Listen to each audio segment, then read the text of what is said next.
Hamıya salam dostlar, xoş gördük sizləri. Məntiq dərsinə davam edirik. Keçən dərsdə biz aksiyonları yekunlaşdırdıq. Təbii ki, sonda bir neçə məsələ qalmışdı. Demişdik ki, ilkin prinsipin predmetləri hansılardır? Xülasə olaraq sonda gəlib bu nəticə çatdıq ki, ilkin prinsiplərin predmetləri yalnız paradoksdur. Amma digərləri, məsələn, dairə qeyri-mümkündür və yaxud da tam öz hissəsindən böyükdür. Bunlar əslində ilkin prinsiplə hesab olunmur. Çünki bunlar arqumentasiya oluna bilir. Təbii ki, biz ancaq orada dairə qeyri-mümkündür. Bu qəziyyəni arqumentasiya etdik və dedik ki, əslində bunun arqumentasiyası bağlıdır paradoksa və özü bu əslində ilkin prinsipdən deyil. İndi isə gəldik, çatdıq bunu qeyd etmək. Düzdür, qismən olaraq, xülasə olaraq işarə etmişdik lap əvvəllərdə. Tam öz hissəsindən böyükdür. Nəyə əsasən bu, belə deyək, biz bunu qəbul etməliyik. Əsası nədir? Bunu demiş ki, paradoksla bu açıqlanır ki, tam öz hissəsindən böyükdür. Bunu qəbul etməliyik. Əks halda paradoks baş verə bilər. Amma burada biz geniş açıqlayacağıq təbii ki. Paradoks, daha doğrusu tam öz hissəsindən böyükdür. Bu da ilkin prinsiplərdən hesab oluna bilməz. Çünki bu arqumentasiya olunur və paradoks vasitəsilə arqumentasiya olunur. Bu da necə? Biraz düzdür, bu çətindir, diqqət tələb eləyir. Ona görə diqqətli olaq ki, mən də həmçinin fikrimi çatdıra bilim. Tam öz hissəsindən böyükdür. Bunu qəbul etmək üçün belə deyirik.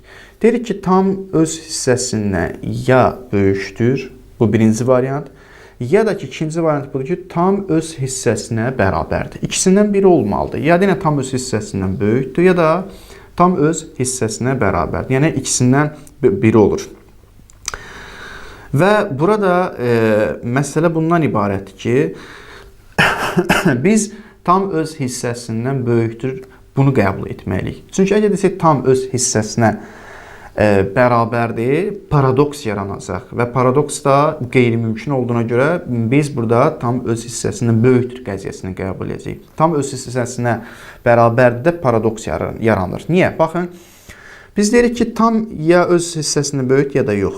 Bərabərdir. Bərabərdirsə, onda bir dənə burada bir məsələ çıxır. Əgər hissə öz tamına bərabərdirsə, burada iki şey yanar. Onda bu həm tam olur və həm də hissə olur. Hissə olduğuna görə, onda bu başqa bir şeyin hissəsi sayılacaq. Başqa bir hissənin hissəsi olmalıdır. Çünki burada tam öz hissəsinə bərabərdir və ən azı burada hissə tərəfi var. İndi bunun hissəsi olması da, tamın hissəsi də olması da, çünki bərabərdir, amma hissə tərəfi var, içəndən həm tamdır, həm hissə və bərabərdir və ona görə də biz burada bunu deyəcək ki, onda bu hissə də sayılırsa, başqa bir hissənin hissəsi olmalıdır. Həm başqa bir hissənin hissəsi olacaq, həm də başqa bir hissənin hissəsi olmayacaq. Niyə? Çünki burada bir tərəfdə tamdır axı bunun. Bu tamdır, heç bir şeyin hissəsi deyil axı, başqa bir hissənin hissəsi olsun. Onun üçün burada paradoks yarandı. Bir daha mən qeyd edirəm. Əgər biz desək, tam öz hissəsinə bərabərdir, paradoks yaranacaq. Burada həm tam var, həm hissə. İkisini də qəbul etdik, dedik ki, bərabərdir. Onda hissə varsa, ən azı yəni bərabərdir, tamla bərabərdir. Burada biz deyirik ki, onda bu hissə, bu tama bərabər olduğuna görə hissə deyirik axı burada. Bu hissə başqa bir hissənin hissəsi olmalıdır onda. Və sonra deyirsən ki, yox, olmamalıdır. Niyə? Çünki bu hissə tama bərabərdir, özü tamdır. Deməli, burada paradoks yanır. Həm tam olduğuna görə, tama bərabər olduğuna görə başqa bir hissənin hissəsi ola bilməz. Həm də ki, bu tam hissəyə bərabər olduğuna görə hissəsi var deyinə başqa bir hissənin hissəsi olmalıdır. Və burada paradoks yaranır, ikilik yaranır. Ümid edirəm, fikrimi izah eləyə bildim. Bu cəhətdən də gəlib biz deyirik ki, tam öz hissəsinə bərabər ola bilməz. Çünki burada paradoks yaranacaq. Həm bir şeyin hissəsi sayıla biləcək, həm də tama bərabər olduğuna görə bir şeyin hissəsi sayıla bilməyəcək. Çünki tamdır və bu da paradoksun belə deyək, meydana gəlməsinə səbəb olur. Bu cəhətdən dərsimizi, yəni aksiyonları burada yekunlaşdırırıq və deyirik ki, aksiyon ilkin prinsip olan aksiyon yeganə bir dənə predmeti İlkin prinsipin yeganə predmeti paradoksdur. Digərləri isə sadəcə olaraq gəlir paradoksa söykənir. İlkin prinsip odur ki, argumentasiya etmək qeyri-mümkündür və burada da ancaq paradoksa argumentasiya etmək qeyri-mümkündür. Digərlərini amma biz argumentasiya etdik. Və salam, bu dərs bura qədər. Gəldik növbəti dərsə, dostlar. Bizim dərsimiz bu idi ki, 5 fəndə, hələ 5 fəndə giriş etməmişik. 5 fəndə işlənən müqəddimələr, sillogizmlərdə işlənən müxtəlif müqəddimələr ümumilikdə dedik 8 yerə bölünür. Birincini biz təhlil etdik. Yəni hansı idi o? Yəqin hökmləri. Yəni aksiyomlar 6 dənə idi. Qeyd etdik. Dedik ilkin prinsipdir, hissi hökmlərdir, təcrübə hökmlərdir. Mütəvatir hökmlər, intuitiv hökmlər, fitri hökmlər və bəli, demək 1, 2, 3, 6 dənədir, bəli, 6 dənə düz saydım, bəli, gözdən qaçmadı, bəli, hamısı yerindədir, 6 dənə oldu. Demək, burada qeyd olunur zaten, aksiyomlar 6 yerə bölünür, hamısının 6 dənəsini biz təhlil etdik. İndi isə biz gəldik başqa bir hökmləri araşdırmağa, zənni hökmlər, zənnidir, məşrudur, vəhmidir, bir-bir təhlil edəcəyik. Zənni hökmlər araşdıracağıq. Bu da müqəddimələrdə, sillogizmində işlənən müqəddimələrin bir növ maddələrdir. Yəni, bəzi müqəddimələr zənni müqəddimələr ola bilir. Zənni müqəddimələr, zənni daha doğrusu hökmlərin barəsində misal deyək, misal üzərində təhlil eləyək. Məsələn, tutaq ki, biz deyirik, zənni hökmlər nədir? Birinci misalla təhlil edirik. Tutaq ki, biz deyirik ki, 70% ehtimal, məsələn, mən deyirəm ki, 70% ehtimal edirəm ki, qardaşım bugün mənim görüşmə gələcək. Demək, 70% ehtimal edirəm ki, qardaşım bugün mənim görüşmə gələcək. Bu, zənni hökm hesab olunur. Və zənn sözü termin olaraq burada gümanın müqabilində işlənir. Yəni, 70% gələcək, amma 30% gəlməyəcək. Demək, burada məsələ bundan ibarətdir ki, hər tərəfə ehtimal var. Ehtimal hər tərəfə olunur. Ehtimal var ki, 70% gəlsin, ehtimal var ki, 30% gəlməsin. Və bu 70%-in özü zəndir. Zənn adlanır. Yəni, bu zəndir. Zənni bildirən bir növ faiz budur. Bir mənada. Amma onun əksi müqabil olan, az olan, ona deyirlər güman. Bu artıq güman hesab olunur. Məsələn, 70%-in müqabilində 30% isə bu güman hesab olunur. Və hər zənnin müqabilində də bir güman da var. Bir növ belə deyək, 60%-dən, yəni 50%-dən yuxarı olanda artıq o zənn adlanır. Məsələn, 60%-dir. 60%-in müqabilində 60% zəndir, müqabilində olan gümanda 40%-dir. Və yaxud da məsələn 80%-in zəndir, amma onun müqabilində olan 20% gümandır.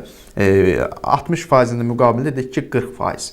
Bir daha deyim, 60%-in müqabilində 40%, məsələn, 80%-in müqabilində 20% və bu ki, çoxluq təşkil edir 60 və yaxud da 80. Bunlar zəndir, amma 20, 40 digər müqabil isə bu zənni müqabilində olanlar isə gümanlar hesab olunur. Lakin, yəni hər tərəfə ehtimal olunur.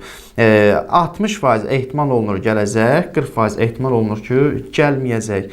Yəni, burada zənn 50-dən 50%-dən yuxarı olur. Amma 50-50 olsa, 50% gələcək, 50% gəlməyəcək, hər iki tərəfə ehtimal veriləndə bu artıq şübhədir, şəkdir. Yəni, bu zənn adlanmır. 100%-ə gəldikdə aydındır, 100% dedik. 100% artıq yəqin hesab olunur. Yəni, mən %100 bilirəm ki, gələcək.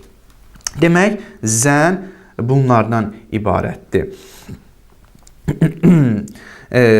Demək, burada hər zənni müqabilində bir güman dayanır. Bunu biz qeyd etdik. Deməli, zənni hökmlər o hökmlərdir ki, biz onların doğruluğunu 50-dən artıq ehtimal edirik. Və yaxud da başqa bir misal deməsəm demək olar. Zənn barəsində başqa bir misal. Deyirik ki, filan şəxs təkəbbürlü adam olduğuna görə mənimlə yoldaşlıq etmir. Bu zənndir, %100 bilmirəm. Bəlkə indi başqa səbəblər var, məndən yoldaşlıq etmir. Və yaxud da filan kəs axşamlar küçələrdə gəzir. əgər küçələrdə gəzirsə, deməli oğrudur. Təbii ki, aydın məsələ ki, bu heç %100 belə deyil. Yəni belə bir şey yoxdur. Kimsə gecələr küçələrdə gəzirsə, axşamlar küçələrdə gəzirsə, bu oğru deməkdir.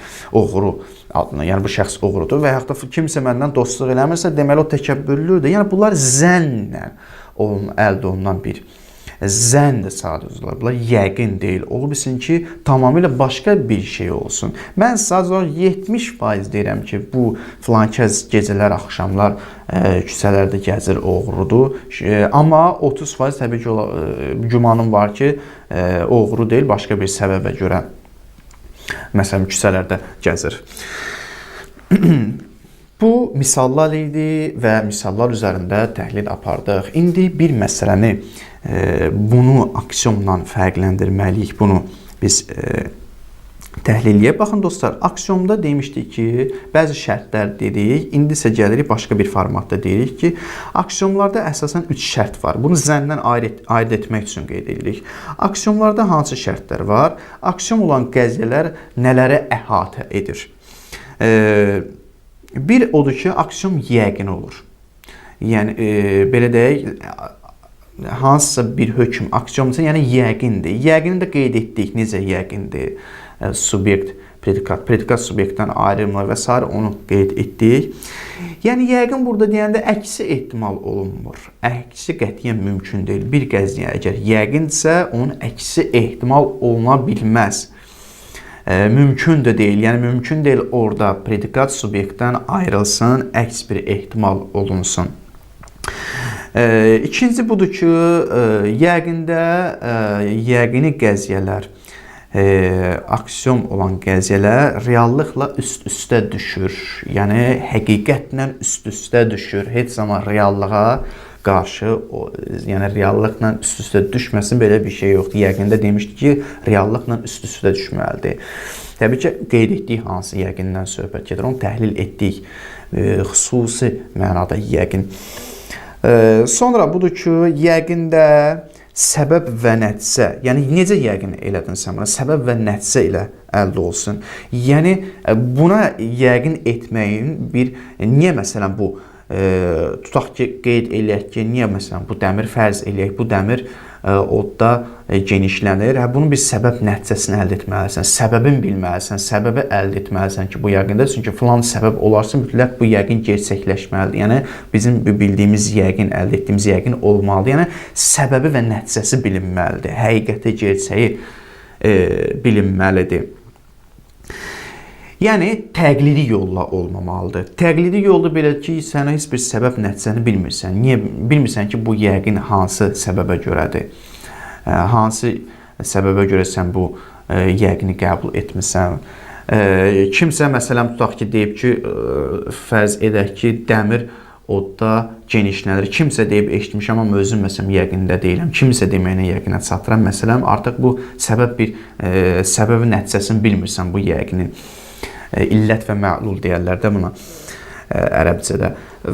Amma təqlidi yol necə? Təqlidi kimsə deyir, mən araşdırmamışam, bilmirəm, özüm yəqinə çatmamışam, özüm argumentasiya edib səbəb nəticəsini araşdırmamışam, nəyə görə bu belədir?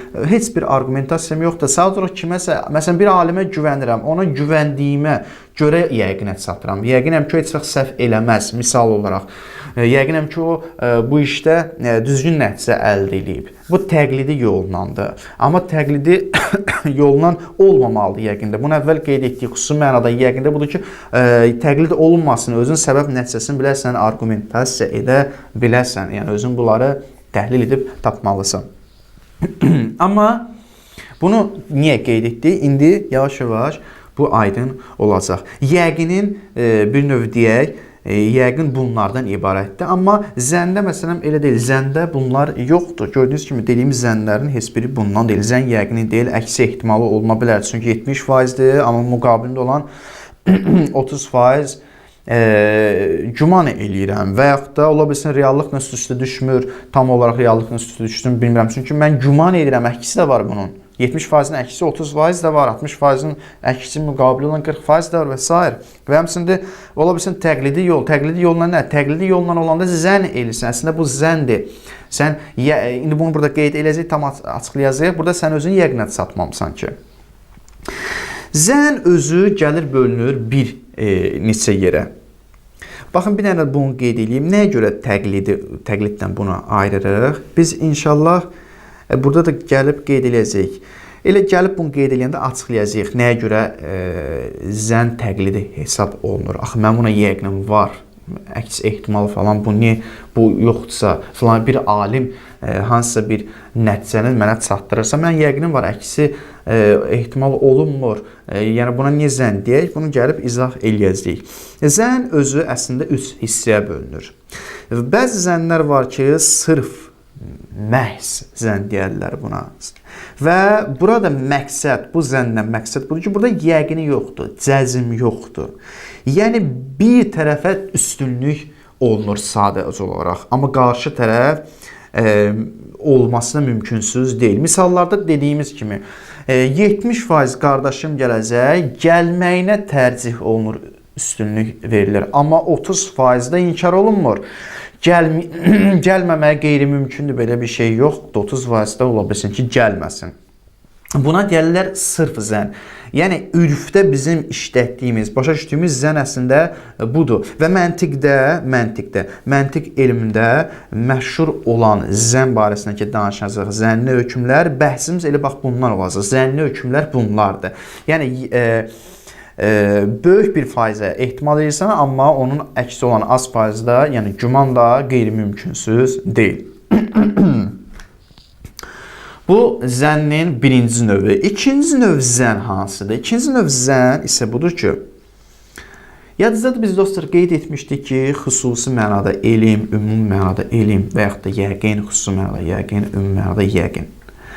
Dedik ki, xüsusi mənada yəqin nə idi? Dedik ki, yəni predikat subyektə nisbət verilir və orada bir neçə şərtlər var. Məsələn, Allah mövcuddur. Mövcud, Allaha nisbət verilir, predikasiya olunur. Allah subyekt, mövcud özü predikat və predikasiya olunur. Bu mövcud Allaha nisbət verilir. Yəni, və burada biz deyirik ki, neçə şərt qoymuşduq. Bir, predikat subyektə nisbət verilə bilməlidir. 2, predikat subyektdən ayrılmamalıdır. Yəni, bunlara yəqinimiz olmalıdır ki, predikat subyektə nisbət verilə bilir və ikinci yəqin budur ki, predikat subyektdən ayrıla bilməz və təzədən gəldik, dedik ki, bu ikisinin özünə də yəqinimiz olmalıdır. Yəqinimiz olmalıdır ki, predikat subyektə nisbət verilə bilər və yəqinimiz olmalıdır, predikat subyektdən ayrıla bilməz heç bir zaman. Bu xüsusi mənada yəqindir. Amma ümumi mənada yəqin isə qeyd etmişdik ki, xeyr, belə deyil. Mən, məsələn, Loru belə izah elədi ki, mən buna yəqindəyəm, hal-hazırda buna yəqindəyəm, 100% hal-hazırda buna yəqindəyəm. Amma deyəmmərəm ki, predikat subyektdən ayrıla bilməz. Ola bilsin ki, səhv yəqin etmişəm. Ola bilsin ki, predikat subyektdən nə vaxtsa ayrılsın, başqa bir argumentlər əldə edeyim ki, argumentim olsun və görəcəm ki, doğrudan bu da predikasiya subyektdən ayrıla bilir. Yəni, mən bu dediyimiz yəqinlərin, xüsusi mənada yəqinlərin şərtləri bunda mövcud deyil. Ümumi mənada bu sadəcə olaraq yəqin hesab olunur. Və bu ümumi mənada olan yəqin özdə zənni hökmlər adlanır. Yəni, bu da əslində zəndir. Bir növ belə deyək, həm yəqinin ümumi mənada yəqin hesab olunur. Yəqin əgər iki yerə bölsək, xüsusi mənada yəqin, ümumi mənada yəqin, həmin bu dediyimiz elə ümumi mənada yəqindir. Həm də zənni hökmlər adlanır bunlar. Bu da zəndir əslində. Amma zənnin burada ikinci bir növü hesab olunur. Niyə zənnin ikinci növü hesab olunur? Çünki burada sanki zənn kimidir. Burada da ehtimal var axı.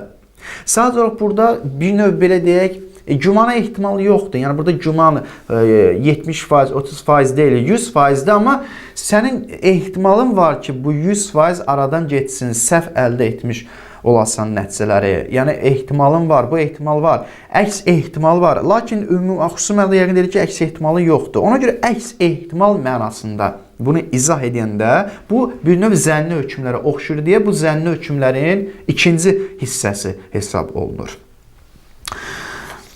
Həm ümumi mənada yəqindir, həm də ki, zənnin ikinci növüdür. Əslində, bu cəhli mürəkkəbdir. Ümumi mənada yəqin və yaxud da zənnin ikinci növü, əslində bu cəhli mürəkkəb hesab olunur. Cəhli mürəkkəbdə qeyd etdik, yəni mən bilmirəm ki, bilmirəm. Mən elə bilirəm ki, bilirəm. Mən bir şey barəsində yəqin əldə etmişəm, amma bilmirəm ki, o yəqinim səhvdir. Mən elə bilirəm ki, onu bilirəm. Halbuki mən bilmirəm. Halbuki həqiqətdə gerçəkdə o belə deyək, reallıqla üst-üstə düşmür. Mənim ondan xəbərim yoxdur. Mən elə bilirdim, bilirəm. Ki, məsələn, bir çox şeylərdə bəzən görürsən ki, belə olur. Bəzi insanlar elə bil ki, bilir, amma xəbər yoxdur ki, bilmir ki, bilmir. Buna deyərlər cəhl mürəkkəb. Cəhl mürəkkəb nə deyərlər? Yəni, burada 2 dənə cəhl var da əslində. 2 dənə cəhil birləşir. Nədir o? Mən bilmirəm. Birinci cəhil. Cahilsən burada, bilmirsən. Mən bilmirəm ki, bilmirəm. Bilmirəmin özü də ikinci bir cəhil hesab olunur. Biri var cəhli bəsit, biri var cəhli mürəkkəb. Bu cəhli mürəkkəbdən hesab olunur. Cəhli bəsit yəni nədir? Mən bilirəm ki, bilmirəm. Burada bir dənə cəhli var. Bir dənə də elm var. Bilirəm elmdir, amma mən bilirəm ki, bilmirəm. İkinci bilmirəm də artıq cəhl olduğuna görə bir bəsit cəhl deyərlər. Çünki bir dənə cəhalət var orada, cahillik var. Amma burada mən bilmirəm ki, bilmirəm, 2 dənə cəhalət var. Ona görə deyirlər mürəkkəb cəhl. Və əslində ümumi mənada yəqin və yaxud da zənni hökmlər, ikinci növ zənni hökmlər, bunlar əslində cəhli mürəkkəbdir. Bəzi şeylər var ki, mən 100% əminəm ki, bu belədir. Amma bu xüsusi mənada yəqindən deyil, ümumi mənada yəqindədir, yəqin hesab olunur və əksi də ehtimal oluna bilər. Sadəcə mən elə bilirəm ki, düz bilirəm. Mən elə bilirəm ki, 100% bu belədir. Bu məsələ budur. Allah məsələm üstündə filan şey mövcuddur. Amma səhər üçün dəyişilə bilər və başa düşəcəm ki, doğrudan da mən bilmirdim ki, bilmirəm. Yəni, mən elə bildim filan şeyi bilirəm, hansısa bir nəsnəni bilirəm, halbuki bilmirdim.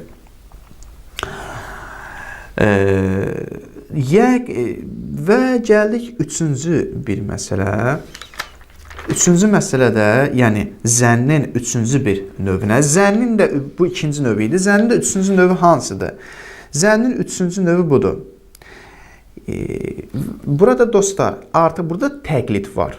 Burada təbii ki, təqlid var. Amma digər təqliddən fərqlidir. Baxın, biz burada elə bunu izah eləyəcəyik. Daha doğrusu digər təqliddən fərqi yoxdur. Elə həmin təqliddir, üzr istəyirəm. Mən ki, dedim ki, o təqliddə yəqin təqliddən olmamalıdır. Çünki təqlid olsa artıq bu zənn hesab olunacaq. Burada ona görə qeyd olunur. Üçüncü budur ki, yəqindir. Yəqin olsa da reallıqla üst-üstə düşür, lakin onun mənşəsi təqliddir. Yəni, səbəb və nəticədən ələ gəlmir. Bu da əslində zəndir. Sənin bir şey yəqin ola bilər. Yəni, sən hansısa bir alimin nəticəsini qəbul edirsən, yəqinsən və reallıqla ola bilsin, üst-üstə düşsün. Reallıqla üst-üstə düşür. Hətta reallıqla üst-üstə düşür, bu zəndir. Yəni də qeyd olunur ki, zənn hesab olunacaq. Nəyə görə zənn hesab olunacaq? Çünki sən özün səbəb nəticə ilə əldə etməmsən. Yəni, necə yəni, mümkün deyilmi o alim səhv eləsin? Sən öz-özünü təhlil edirsən ki, bəli, mümkündür o alim səhv eləsin və burada qəziyyədə predikat subyektdən ayrılsın. Yəni, burada yenə də zənn var. Bu, məsum deyil. Məsumda, məsələn, yəqin ola bilər. Zənn deyil. Məsum bilirik ki, Allahın sözünü deyir, xəta yoxdur onlarda. Bəli, bu yəqindir. Bu, xüsusi mənada yəqindir. Amma kimsə deyirsə, o xəta edə bilər. Onun xəta etmək mümkündür və mən özüm araşdırmamışam. Mən bu yəqinin səbəb nəticə, yəqinin mənşəsini dəqiq araşdırmamışam. Bu mənşəsi təqliddir. Sadəcə o kiminsə elminə güvənmişəm. Bu necə gəlib biz buna deyə bilərik ki, bu belə deyək, yəqin hesab olunur. Bu zənndir əslində. Çünki mümkündür ki, onun araşdırması səhv olsun. Onun üçün bu zənn hesab olunur. Zənn də dedik nədir? Əksi ehtimal oluna bilər. Və burada sən deyə bilərsən ki, onun dediyinə inanıram, yəqinim var. Hətta həqiqətdə reallıqla üst-üstə düşsə də yenə zənndir. Çünki sən özündə ehtimal verirsən ona, əksi mümkündür. Səhv nəticə əldə etmiş olar. Buna ehtimal verirsən. Bu məsumda, məsələn, peyğəmbər və imamlarda qeyri-mümkündür. Məsumlar xəta edə bilməz. İndi bu etiqadi məsələdir. Etiqadla biz isbat eləmişik ki, məsum və əqli dəlillərlə isbat eləmişik ki, məsum imamlar, peyğəmbərlər məsumdur, heç vaxt günah etməz. Burada artıq onlar dediyim mən qəbul edirəm və heç də reallıqla üst-üstə düşür və heç də burada mən əksini ehtimal eləmirəm. Çünki məsumdur, bəli, burada heç vaxt xəta eləyə bilməz. Alim kimi deyil. Onun üçün bu fərqli. Biri zənn, biri yəqindir. Bu da dostlar bizim yəqinin 3-cü, üzr istəyirəm, zənni hökmlərin 3-cü hissəsi yəqin olsa reallıqla üst-üstə düşsə də, lakin təqliddir deyə, yəni səbəb və nəticədən ələ gəlmir deyə bu da zənni hesab olunur. Gəldik bu bizim ikinci olan zənn barəsindədir, zənni hökmlər, yəni həmin o 8 dənə dediyimiz müqəddimələri təşkil edən dedik yəqini hökmlərdir, zənni hökmlər, yəqini hökmlərin qismləri dedik, zənni hökmlərdir. İndi isə gəldik 3-cü məşhur hökmlərinə. Artıq 3-cüsündə keçəcək, qalacaq. Bəli. Yerdə artıq 5 dənəsi qalacaq. Məşhur hökmlər. İndi gəldik məşhur hökmlər. Məşhur hökmlər nədir? Təbii ki, məşhur hökmləri indi hamısını keçə bilməsək də müəyyən qədər bu gün keçəcək, qalanı isə gələn dərsdə davam edəcək. Çünki məşhur hökmlər biraz uzundur. Geniş bəhsdir bu. Məşhur hökmlər nədir? Ümumiyyətlə, məşhur hökmlər iki formada istifadə olunur. Geniş mənada məşhur hökmlər götürsək, geniş mənada məşhur hökmlər ilkin prinsiplərdə şamil ola bilir. Yəni, bu məşhurdur, insanlar arasında məşhurdur. Geniş mənada götürsək məşhur hökmlər ilkin prinsipə də aid olacaq. Yəni, nə paradoks? Paradoks məşhur hökmlərdir. Niyə? Hamı bunu qəbul eləyir. Yəni, hamı üçün bu aydındır, məşhurdur. Bu geniş mənada məşhur hesab olunur. Yəni, hamı qəbul edir ki, bəli, paradoks qeyri-mümkündür. İlkin prinsipə hamı qəbul edir. Ona görə geniş mənada məşhur götürəndə ona da aid ola bilir. Cəmiyyət içərisində, insanlar içərisində məşhur bir hökmdür bu. Amma əgər biz geniş mənada yox, ancaq dar mənada bunu götürsək, dar mənada məşhur hökmlər götürsək, dar mənada məşhur hökmlər o hökmlərdir ki, onları başqa bir səbəbə görə deyil, yalnız cəmaət arasında məşhur olduğuna görə qəbul edirlər. Başqa bir səbəbi yoxdur. Onun səbəbi, yəni bir növ belə deyək, cəmaət arasında məşhur olduğuna görə bu məşhur hökmlər qəbul olunur. Bu cəmaət arasında məşhurlaşıb. Buna deyirlər dar mənada olan məşhur hökmlər. Cəmaət arasında məşhur olduğuna görə artıq bu dar mənada məşhur hökmlər hesab olunur. Cəmaət arasında indi bunu da gəlib bir yavaş-yavaş qeyd eləyəcəyik. Hansı məsələn cəmaət arasında məşhur olan hökmlər var? Tutaq ki, misal üçün deyək ki, ədalətli olmaq lazımdır. Ədalət yaxşı bir şeydir. Tutaq cəmaət arasında bu məşhur bir hökmdür. Dar mənada məsələn məşhur hökmdür. İndi təhlil edəcəyik. Yaxşı iş görmək, belə deyək, ağıl bizə deyir ki, yaxşı iş görmək lazımdır, pis iş görməkdən çəkinmək lazımdır. Bunlar məsələn gəlir, dar məşhur hökmlər hesab olunur. Cəmaət içərisində bu məşhur hökm kimi qəbul olunur. Və yaxud da misal üçün vətən uğrunda döyüşmək, belə deyək, qəhrəmanlıqdır, vətən uğrunda döyüşmək lazımdır. Məşhur məsələn hökmlərdə cəmaət arasında bu məşhurdur və s. və laxır bunları bir-bir inşallah qeyd edəcəyik. Sonra başqa bir tərəfdən məşhur hökm özü də bölünür. Başqa bir tərəfdən iki qismə. Bəzi məşhur hökmlər var ki, artıq biz bunu ümumi mənada, geniş mənada məşhur hökm araşdırmırıq. Məşhur hökmün əsl, yəni dar mənada olan məşhur hökmlərdən danışacağıq. Məşhur hökmlərdə iki qismə bölünür özü. Var ümumi məşhur hökmlər və xüsusi məşhur hökmlər. Ümumi məşhur hökmlər odur ki, hamı üçün məşhurdur. Yəni, ədalətli olmaq lazımdır məşhur hökmlərdir. Vətən uğrunda döyüşmək lazımdır. Vətən uğrunda döyüşmək yaxşı bir işdir. Qəhrəmanlıqdır bu. Qəhrəmanlığın göstəricisidir məsələn. Bunlar hamısı məşhur hökmlərdir və burada qeyd olunur, hər kəs üçün bu məşhurdur. Hamı bunu qəbul edir. Hətta başqa-başqa cəmiyyətlər də bilir ki, vətən uğrunda ölmək qəhrəmanlığın göstəricisidir. Vətən uğrunda ölən şəxs məsələn müqəddəsdir və s. və laxır bu kimi hökmlər hər kəsin yanında ümumi olan məşhur hökmlərdir. Amma xüsusi olan məşhur hökmlər o hökmlərdir, yalnız müəyyən bir qrupa aid olan məşhur hökmlərdir. Müəyyən bir qrup üçündür. Misal üçün o da tutaq ki, filosoflar, kəlamçılar, məsələn, teoloqlar arasında olan bəzi məşhur olan hökmlər. Məsələn, ancaq xüsusi olan bu məşhur hökmlərdir. Niyə xüsusi olan məşhur hökmlər? Çünki onlar arasında məşhurdur. Yəni, onun ümumi cəmaət üçün bu məşhur deyil. Ümumi cəmaət üçün onu izah etməyə ehtiyac var. Ona başa salmaya ehtiyac var. Ümumi mənada olan məşhur hökm, başqa məsələn, bir misal da deyək, körün əlindən tutmaq yaxşı bir işdir. Bu ümumi mənada məşhur hökmdür. Çünki hamı bunu qəbul edir göstərir ki, bəli, korun əlindən tutmaq yaxşı bir işdir. Amma xüsusi məna, məsələn, səbəblər sonsuzluğu qeyri-mümkündür. Məşhur hökmdür bu. Bəli, səbəblər sonsuzluğu qeyri-mümkündür. Bir şeyin sonu olmalıdır. Bu amma necə məşhurdur? Hamının yanında məşhur deyil. Hamının başa düşmür. Hamı bilmir bu nə deməkdir. Bu filosoflar, kəlamçılar arasında məşhurdur. Filosoflar, kəlamçılar öz aralarında məsələn bəhs eləyəndə, bəzi müqəddimələr qrupu nəticə əldə edəndə bundan istifadə edirlər. Bu məşhur hökmdən istifadə edirlər və qarşı tərəfdə bunu məsələn inkar etmir. Çünki məşhur hökmdür. Necə ki, məsələn, ümumi insanlar arasında gəlib deyəndə ki, korun əlindən tutmaq yaxşı bir işdir. Bunu məsələn bir məsələn deyək, nəsə arqument kimi gətirəndə hamı qəbul edir ki, hə, düzdür, heç kim inkar etmir. Burada da səbəblər sonsuzluq qeyri-mümkündür. Nə isə gəlib bunun vasitəsini əsaslandıranda filosof, kəlamçı, teoloq məsələn deyir, bəli, düzdür. Çünki inkar edilməz məşhur hökmdür bu. Və amma sən gəl ümumi cəmaatın içərisində səbəblər sonsuzluq qeyri-mümkündür. Bunu istifadə elə. Onlara danış. Onlar saxı məşhur deyil. Yəni ona görə də bu məşhur iki hissəyə bölünür. Ümumi mənada məşhur və xüsusi mənada olan məşhur hökmlər. Əlbəttə, bir məsələni qeyd etmək lazımdır. Sonda bunu qeyd edək, davamına gələn dərsdə qeyd edək.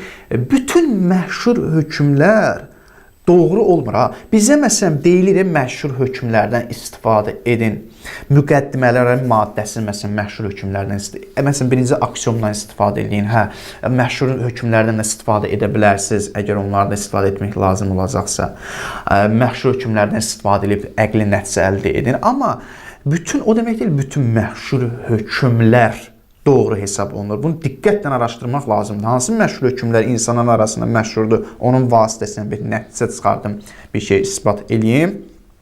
Müqəddimələr qrup, sillogizm qrup nəticə eləyim. Onu araşdırmaq, onu diqqətli olmaq lazım. Bütün məşhur hökmləri götürüb hər kəsin yanında məşhur olan bir hökmdən istifadə edə bilmərik. Çünki nə çox xurafatlar var, nə çox səhv işlər var, mövhumat var, xurafatlar var ki, bir sıra millətlər arasında məşhur hökmlərdəndir. Yəni, məşhur hesab olunur.